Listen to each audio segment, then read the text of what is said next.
shadow in the forest. The small town of Black River, Oregon, had always been quiet and peaceful. Nestled among dense forests, it lived at its own leisurely pace. But one morning, everything changed. 12-year-old Emily Carter went missing. Her bicycle was found near a forest trail leading to an old bridge. There were signs of a struggle on the ground, but no other clues. Detective Jacob Wright, a former New York City cop who had moved to Black River after a personal tragedy, took on the case. He knew the first 48 hours were critical. But the forest surrounding the town was vast, and time was merciless. Jacob began by interviewing the locals. Most of the residents were sympathetic, but no one had noticed anything suspicious. However, old Mrs. Gray, who lived on the outskirts of town, told him about a strange truck she had seen that evening. She couldn't make out the license plate, but she remembered a large scratch on the hood in the shape of a lightning bolt. Jacob headed to the forest where the bicycle had been found. He noticed that the ground near the bridge had been slightly dug up, as if someone had tried to hide something. Calling in a team for excavation, he found an old cell phone. The screen was cracked, but the device still worked. The last call had been made to a number belonging to a local mechanic, Tom Harrison. Tom denied any involvement, but Jacob noticed that his truck had a scratch in the shape of a lightning bolt. Tom claimed he had been at home with his wife, but his wife seemed nervous and couldn't confirm his alibi. Jacob began to suspect that Tom was hiding something. During a search of the Harrisons' house, Jacob found a basement locked with a padlock. Inside, he discovered a room covered in photographs of children. Among them was Emily. But what shocked him even more was a symbol drawn on one of the walls, a triangle with a circle inside. It was a sign he had seen before in a case he had investigated in New York. Back then, it had been linked to an underground cult that abducted children for rituals. Tom denied any connection to the symbol, claiming it was just graffiti. But Jacob knew it was a lie.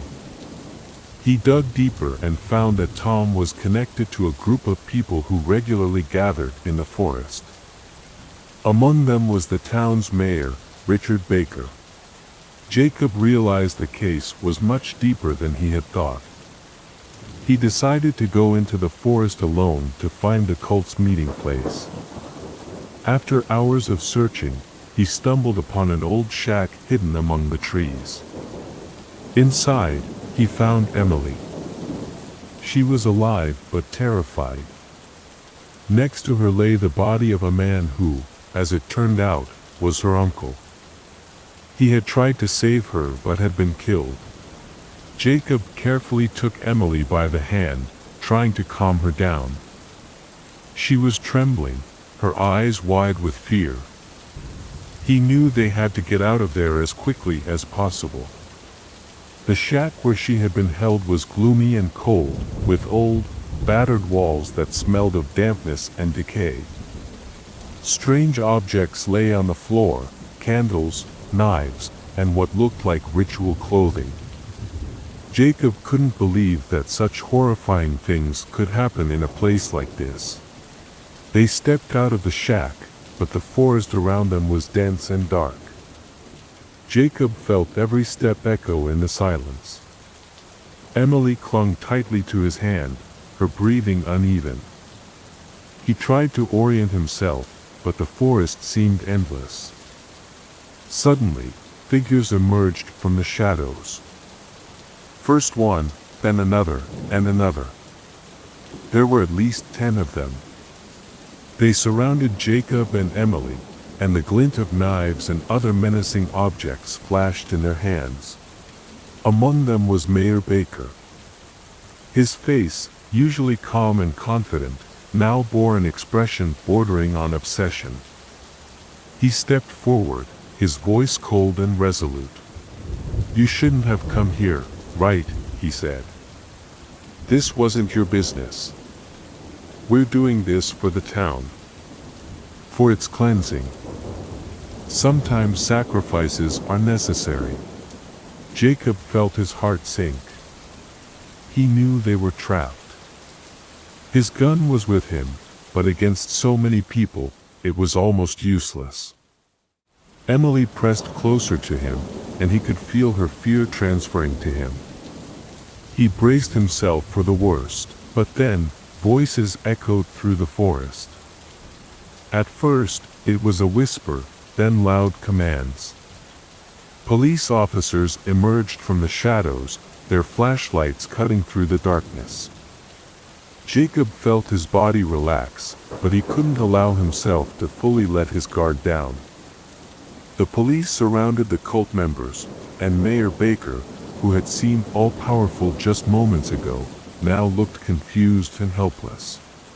It turned out that Tom Harrison's wife, fearing for her safety, had secretly contacted the police. She told them what she knew, and they had arrived just in time. The cult members were arrested, and Emily was returned to her family. She was safe, but her eyes still reflected a terror that might never fully fade. Jacob Wright stayed in Black River. He knew his work here wasn't done. Even after the arrests, Mayor Baker and his followers remained a mystery. The symbols he had seen in the Harrisons' basement haunted him. He knew this wasn't the end. Something bigger, something much darker, was hiding in the shadows of the forest. Sometimes at night, he dreamed of those symbols. He would wake up in a cold sweat, feeling as though someone was watching him. Even in the quietest places, like Black River, the darkest secrets could lurk.